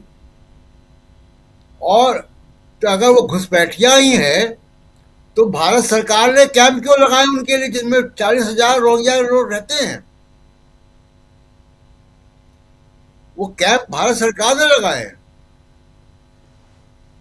और आपको ग्लोबल सिनेरियो के साथ चलना पड़ेगा। आपके लोगों को भी देश दुनिया के दूसरे देश घुसपैठिया कह सकते हैं। मतलब जजों से तो ये उम्मीद नहीं की जा सकती, तवक्को नहीं है जजेस से भी कि वो भी क्या सुबह शाम गोदी मीडिया देखते हैं या उससे प्रभावित होते हैं। मुझे लगता नहीं ऐसा, कि नहीं होना चाहिए। आपके सामने जो केस है उसको देखें और कम से कम फैक्ट तो देखें। फैक्ट ये है कि भारत सरकार ने रोहिंग्यास के लिए कैंप लगाए हुए हैं। जम्मू में भी है, दिल्ली में भी है, कलकत्ता में भी है। तो वो आप भारत सरकार की नीति है। आप सरकार के वकील से पूछ लीजिए कि भाई क्या वो सब इलीगल है।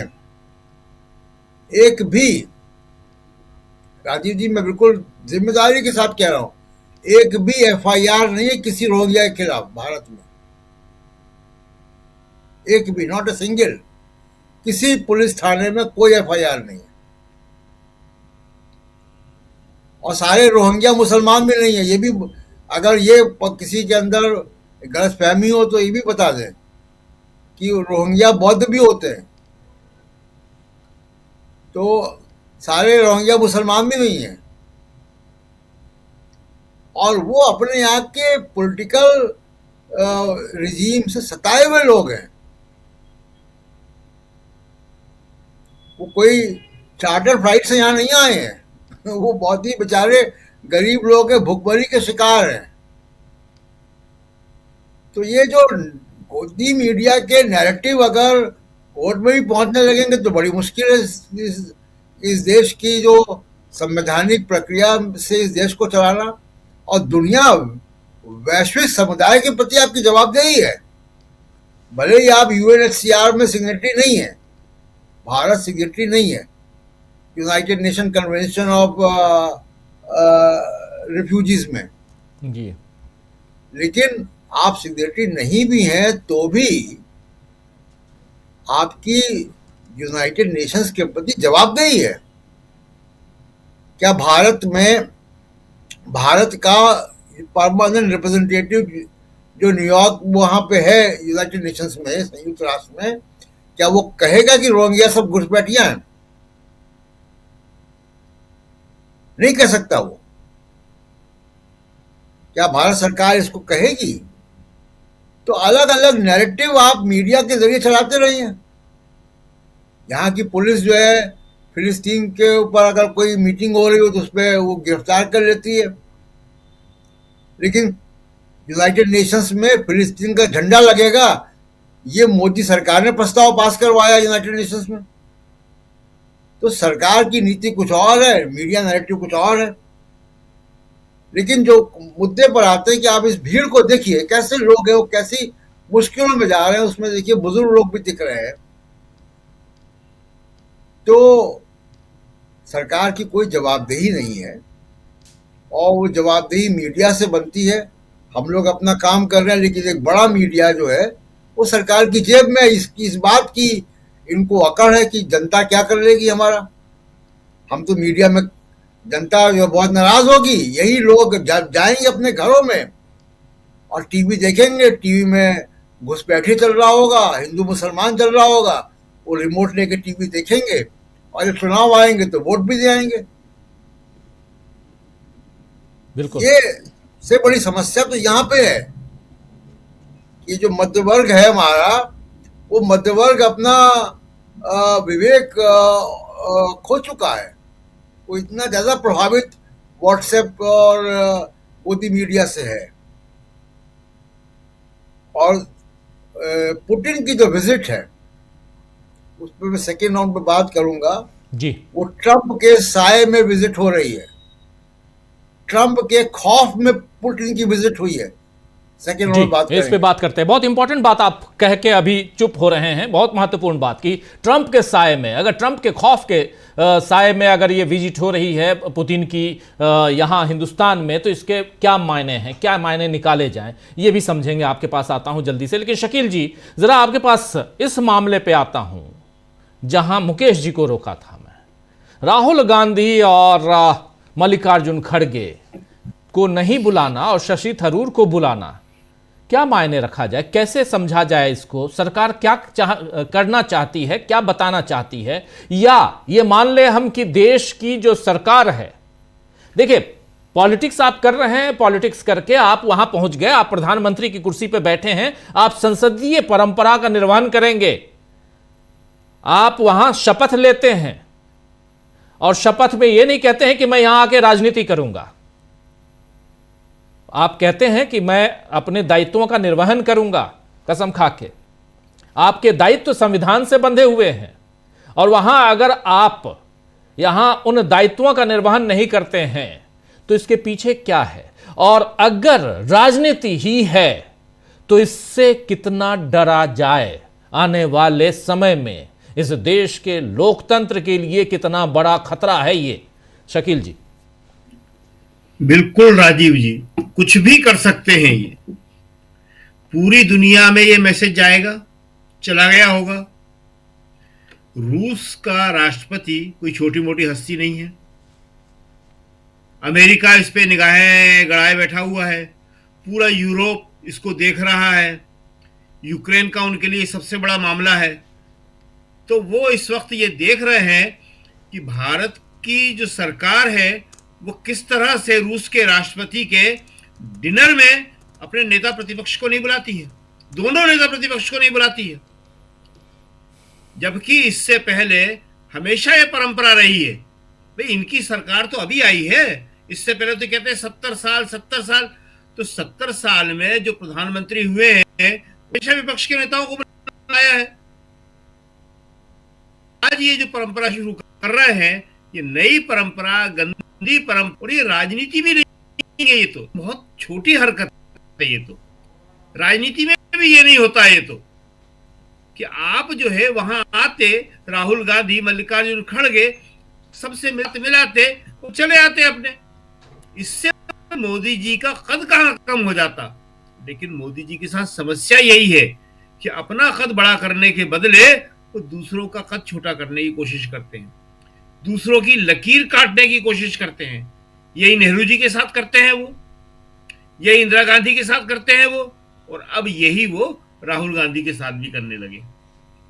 मतलब राहुल गांधी आज की तारीख में इतनी बड़ी हस्ती बन चुके हैं कि मोदी को उनसे डर लगने लगा है।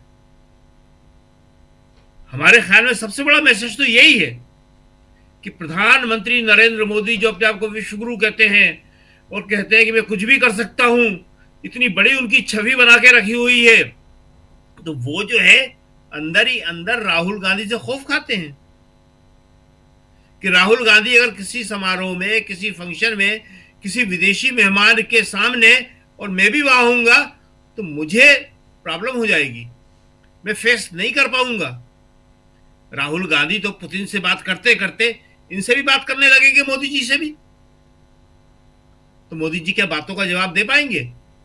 खड़गे जी भी बात करने लगेंगे, खड़गे जी भी हर विषय पे हर बात कर सकते हैं, राहुल गांधी भी कर सकते हैं, लेकिन क्या मोदी जी कर सकते हैं? तो इसलिए राजीव जी ये जो है एक बहुत ही खराब परंपरा है, और इसको शुरू करके मोदी जी जो है देश का नुकसान कर रहे हैं। देखिए, आप अपनी छवि बनाइए, लेकिन अंतर्राष्ट्रीय स्तर पे भारत की छवि को नुकसान मत पहुंचाइए। ये तो अंतर्राष्ट्रीय स्तर पे भारत की छवि को नुकसान पहुंचाने वाला काम है। दूसरी एक बात हम और कर दें, जो इंडिगो की बात हुई है, अभी किसी ने टिकट के हमें वो पहुंचाए हैं, हम आपको बताएं कितनी गंभीर स्थिति है। ये उसके वेबसाइट से निकाल के पहुंचाए हैं। 67,000 रुपए दिल्ली से मुंबई, 67,890, 67,890 रुपए। सोचिए, यही मोनोपोली है, यही मोनोपोली है। 67,890। एक दूसरा टिकट है 66,194 दिल्ली टू मुंबई। जो पहुंचाए हैं बहुत सारे हैं, ऐसे हम देख सकते हैं पूरा का पूरा। उन्होंने कहा पूरा देख लीजिए, हम बता रहे हैं आपको कुछ। तो राजीव जी, इंदिरा गांधी इसी को जमाखोरी और काला बाजारी कहती थी, और इसी से वो हमेशा लड़ती रही। ये वही है कि आप जो है चीजों को सीमित कर दें, लिमिट में ले आए, और फिर उसके मनमाने दाम वसूल करें। अभी जो मुकेश जी कह रहे थे, बहुत बढ़िया बात कह रहे थे वो, कि एक नया मॉडल टिकट का शुरू कर दिया, और हवाई जहाज में तो हवाई जहाज में, रेलवे में भी कर दिया कि जैसे जैसे डिमांड बढ़ेगी हम कीमत बढ़ाते जाएंगे। ऐसा कैसे हो सकता है? वही हम जो बात कर रहे थे जमाखोरी कालाबाजारी की। गेहूं की मांग बढ़ेगी तो गेहूं के दाम और बढ़ाते जाएंगे इसी तरह से, और जरूरी जो आवश्यकता की हमारी रोजमर्रा की जिंदगी की चीजें होती है उनके दाम ऐसे ही बढ़ाते जाएंगे, और सरकार कुछ नहीं करेगी। सरकार का काम क्या है? उन्हें नियंत्रण में रखना कीमतों को, चाहे वो कीमत अनाज की हो, चाहे हवाई जहाज के किराए की हो, चाहे रेलवे के। अभी आपको याद, पहलगाम के टाइम में तो कितनी बुरी हालत थी, लोग डरे हुए थे, लोगों के पास उतना पैसा भी नहीं था। एक बजट के हिसाब से आदमी जाता है घूमने के लिए, और वहां पे वापसी का टिकट मिलना बंद हो गए। श्रीनगर एयरपोर्ट पे, छोटा सा एयरपोर्ट है श्रीनगर का, बहुत बड़ा एयरपोर्ट नहीं है, लोग पड़े हुए हैं, टिकट मिल नहीं रहे, और जो टिकटों की कीमत है वो दे नहीं सकते हैं। ऐसा कैसे हो सकता है? सरकार की जो अपनी एयरलाइन होती है, तो सरकार प्राइवेट कंपनी से कहती है हटो, हम अपनी गाड़ी चला रहे हैं, हम अपने जहाज चला रहे हैं। इंडियन एयरलाइंस यही तो काम करती थी जी। हर सरकार की एक वो होती है। आज तो सरकार के पास कोई एयरलाइंस ही नहीं है। अगर ये इसके साथ टाटा भी मिल जाए, इंडियन एयरलाइंस भी मिल जाए, तो क्या होगा देश में? तो सरकार को भी नहीं मिलेंगे ये जहाज, कहां से मिलेंगे? सेना कितने दे पाएगी? सेना की अपनी जरूरतें हैं, सेना देती है, सेना एक उससे दायरे से ज्यादा कभी नहीं दे सकती सेना जी। बीएसएफ के पास तो बहुत ही कम है। तो यह स्थिति है।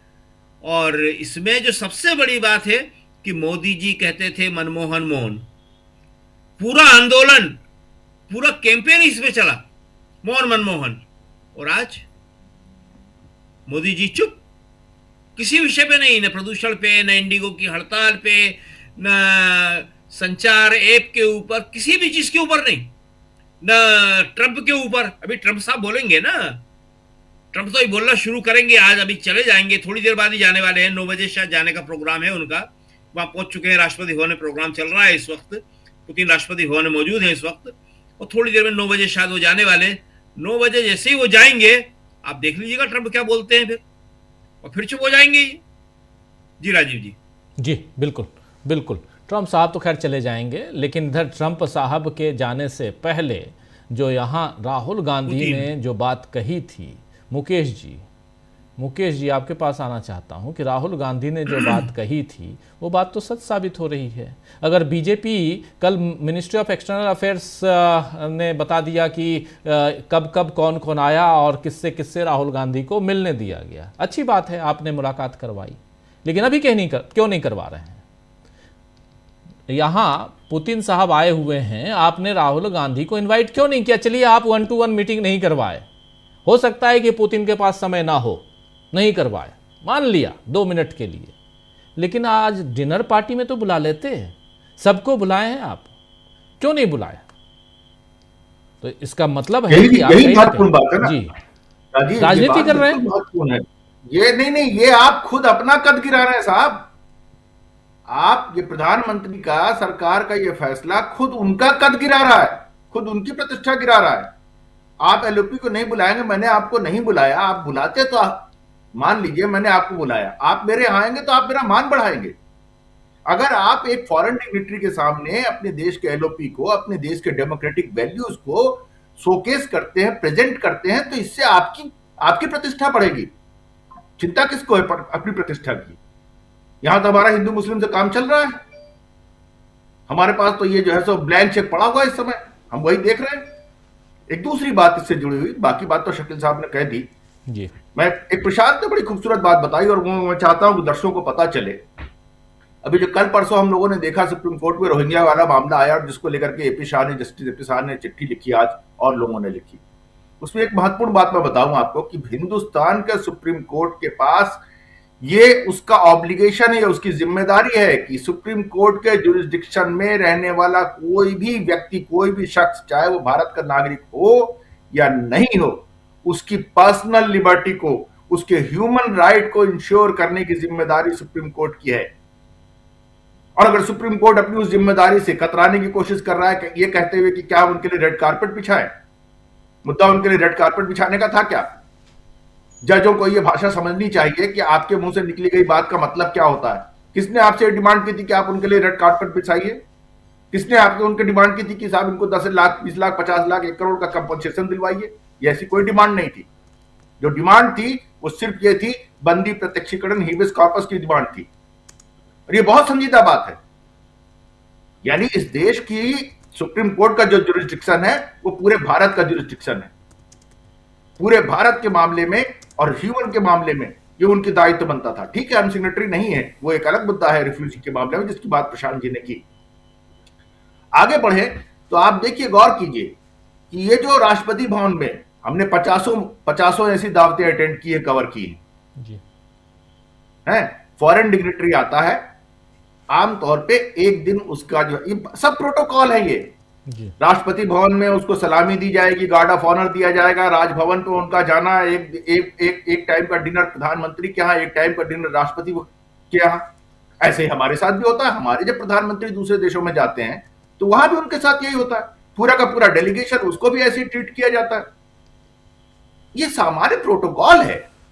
अगर इस प्रोटोकॉल का आप पालन नहीं कर रहे हैं तो क्या भारत, इसके लोकतंत्र, इसके संविधान, इसकी जो पॉलिटिकल कल्चर है, क्या आप उसको इनहेंस कर रहे हैं, बढ़ावा दे रहे हैं, उसको ऊंचा कर रहे हैं? क्या कर रहे हैं आप? क्या बिगड़ गया राहुल गांधी का और मल्लिकार्जुन खड़गे का अगर आपने नहीं बुलाया तो उनको? ये तो आपको सोचने की बात है भाई। मैंने कल परसों भी आपके शो में एक बात कही थी, संसद को चलाने की जिम्मेदारी, संसद को चलाने का तौर तरीका, वहां पर उठाई जाने वाली बातें आपको दिख ही नहीं रहा है, कुछ समझ में नहीं आ रहा है। आप विपक्ष को जन सरोकार से मुद्दे नहीं उठाने देना चाहते, ये साफ साफ दिख रहा है। अरे भाई उठा लेंगे, तुम्हारी सरकार को कुछ फीडबैक मिलेगा, सरकार को भी एक बहाना मिलता है काम करने का कि साहब बहुत पार्लियामेंट में हल्ला होगा, शोर शराबा होगा, हमें ये डिलीवर करना है, हमें ये काम करना है, और वो लोकलाज की एक डोर बनती है कि हाँ हम उस मर्यादा में चले, उस शालीनता के साथ चले किसकी देश की जनता को जरूरत है। कहां है वो बातें? क्यों नहीं है भाई? क्या इससे नुकसान हो जाएगा सरकार की बहुमत को? ये खाली जो है वो इनके काम करने का, इन्हें जैसे हम लोग हिंदी में कहते हैं ना, काम करने का शऊर नहीं है, इनको सरकार चलाने का वो शऊर नहीं है जी। ये मेरी बात भारी भले लगे, लेकिन नहीं है, वो सलीका नहीं है, वो गरिमा नहीं है। आप बड़ी जगहों पर बैठे हैं, बड़े पदों पर बैठे हैं, उसके साथ जुड़ी हुई जो मर्यादाएं हैं, जो गरिमा है, उनका आपको इल्म ही नहीं है, ख्याल ही नहीं है। इसीलिए इस तरह की बातें होती है हमारे सामने। इनको लग रहा है कि साहब इनका यही मोदी मॉडल, जो यानी ये जो विपक्ष की उपेक्षा, संविधान को लात मारना, कॉन्स्टिट्यूशनल इंस्टीट्यूशंस को बिल्कुल उनकी हैसियत और हस्ती को सत्यानाश कर देना, उनको लगता है कि इनका यही मॉडल देश की जनता को बड़ा पसंद आ रहा है।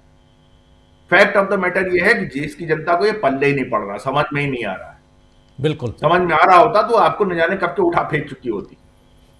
देश की जनता ने क्या नोटबंदी की तकलीफ नहीं झेली थी, लॉकडाउन की तकलीफ नहीं झेली थी, लेकिन उसको यह समझ में नहीं आ रहा है कि हाँ साहब इसमें कहां गवर्नेंस का रोल है और कहां जो है ये लंतरानियों का रोल है।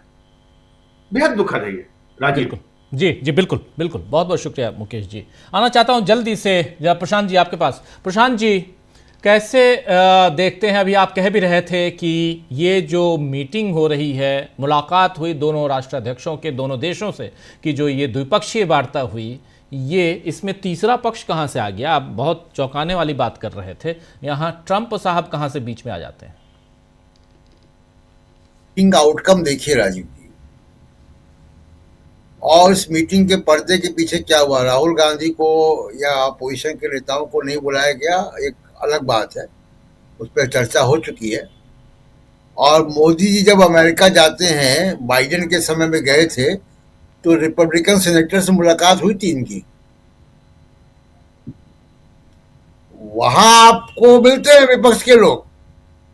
जी अब सवाल यह कि ये जो मैं कह रहा हूं कि आपने पूरा इस विजिट का आउटकम आप देखिए।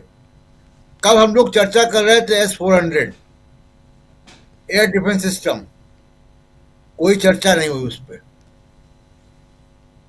सुखोई 35 उस पर कोई चर्चा नहीं हुई। रशियन ऑयल पे कोई चर्चा नहीं हुई। और मजे की बात यह है कि मुकेश अंबानी की रिफाइनरी, जो कि रूस से सस्ता तेल लेकर उन्होंने यूक्रेन युद्ध के बाद 2022 के बाद 7.5 लाख करोड़ रुपए का कमाए यूरोप में और दूसरे में तेल को बेचकर, सस्ता तेल लेकर रूस से, वो भी नहीं आए। क्यों नहीं आए वो? क्योंकि उनको मालूम है कि वो आएंगे तो ट्रंप ऑब्जर्व कर रहा है कि कौन मिल रहा है कौन नहीं मिल रहा है पुतिन से, क्या बात हो रही है। इसलिए आप देखिए कि किसी भी कॉन्क्रीट कोई स्टेप नहीं हुआ। 2030 तक का फ्रेमवर्क आप बना रहे हैं, आप फ्री वीजा की बात कर रहे हैं। अरे भाई, फ्री वीजा के लिए पुतिन का होना यहाँ जरूरी है क्या? आपको गिफ्ट करना तो ऐसे ही कर देते हैं। रशियंस को 30 दिन का फ्री वीजा आप देना चाहते हैं, उसके लिए पुतिन को यहां बुलाने की आवश्यकता है, हेड ऑफ स्टेट को। आपके पास मतलब जब भी भारत और रूस की समिट टॉक्स होती हैं, वो समिट टॉक में बड़ी कॉन्क्रीट बातें सामने आती हैं। और खासकर दो मसले हैं अभी हमारे सामने, एक एनर्जी सिक्योरिटी और दूसरा नेशनल सिक्योरिटी। उन दोनों मुद्दों पे कहाँ बात हुई है? कोई बात नहीं हुई, क्योंकि इन्हीं दोनों मुद्दे पर कि आप रशिया से वेपन कौन सा खरीद रहे हैं और रशिया से तेल ले रहे हैं कि नहीं ले रहे हैं, इन दोनों बातों पे ट्रंप की निगाह है। और अब आप देखिए कि मुकेश अंबानी जी पुतिन से नहीं मिले क्योंकि ट्रंप देख रहा है। पहले प्रोग्राम था फिर नहीं गए। अब आप देखिए कि मुकेश अंबानी को सस्ता तेल के चक्कर में मोदी जी ने इस देश को 50% टैरिफ में के ब्रैकेट में खड़ा कर दिया लाके। और अमेरिका से कोई अभी ट्रेड डील का कोई सिग्नल नहीं है कि कब होगी, कोई फ्रेमवर्क नहीं है, कोई डेडलाइन नहीं है, कोई टाइमलाइन नहीं है। इसलिए मैं कह रहा हूं कि पूरी की पूरी पुतिन की विजिट ट्रंप के खौफ के साए में हुई है कि ट्रंप क्या बुरा न मान जाए। और इस बात को पुतिन ने भी महसूस किया होगा, जो हमारा ट्रेडिशनल दोस्त रहा है। ऊपर से एक गोदी मीडिया के पत्रकार ने जिससे कि मीटिंग इनकी अरेंज कराई गई, राहुल गांधी से नहीं मिले, गोदी मीडिया से मुलाकात पुतिन की हो रही है। उसने सवाल पूछा मोदी जी को प्रमोट करने के लिए कि भारत रूस की जो प्रगाढ़ दोस्ती हुई है उसमें मोदी जी का रोल क्या क्या क्या है। तो पुतिन ने जवाब दिया कि इनडिसेंट सवाल है, हिंदी में तर्जुमा कहें तो बेहुदा सवाल है। हम किसी तमाम देशों के नेताओं पे और दूसरे देश के नेताओं पे टिप्पणी नहीं करते हैं, पुतिन का जवाब है जी। तो ये पूरी की पूरी विजिट जो है वो ट्रंप के खौफ के साए में हुई है। और ये बड़ा दुखद है भारत की विदेश नीति के लिए कि हम इतना भी अगर हमारे अंदर रीढ़ नहीं है, इतना भी हम मजबूत नहीं है कि हमारा जो अच्छे बुरे तमाम दिनों का जो दोस्त है उसके साथ हम एनर्जी सिक्योरिटी यानी तेल, पेट्रोल, डीजल, क्रूड ऑयल या फिर S-400 जो अभी ऑपरेशन सिंदूर में उसने अच्छा काम किया, पाकिस्तान के हमलों को बचाया, और उसके अभी सप्लाई नहीं हुई है, उसके बारे में कोई फ्रेमवर्क नहीं। बातें तो हुई थी, बातें तो मल्टी रोल एयरक्राफ्ट के बारे में भी हुई थी। तो वो सब बातें इसलिए नहीं हो रही हैं कि ट्रंप बुरा ना मान जाए। तो अगर विदेश नीति का ये आधार है कि ट्रंप बुरा ना मान जाए, तो फिर इस देश की स्थिति, विदेश नीति की भी स्थिति वही है जो हमको हवाई अड्डों में दिखाई दे रहा है, सरकार की स्थिति। बिल्कुल बिल्कुल, आप सही कह रहे हैं। विदेश नीति पे फिर से सोचने की ज़रूरत है भारत सरकार को। और उसके अलावा, विदेश नीति के अलावा अगर देश की नीति हो और उसमें भी सोचने समझने की ज़रूरत है कि अचानक आप लोगों को लाइन में खड़े क्यों कर देते हैं। अचानक लाइन में खड़ा करना, और उसके बाद फिर दूसरी बात यहाँ आप देखिए कि क्यों आखिर विपक्ष के नेताओं की बेइज्जती आप करने की कोशिश करते हैं। उल्टा आपके ऊपर ही प्रहार होता है और आपकी बेइज्जती होती है। सरकार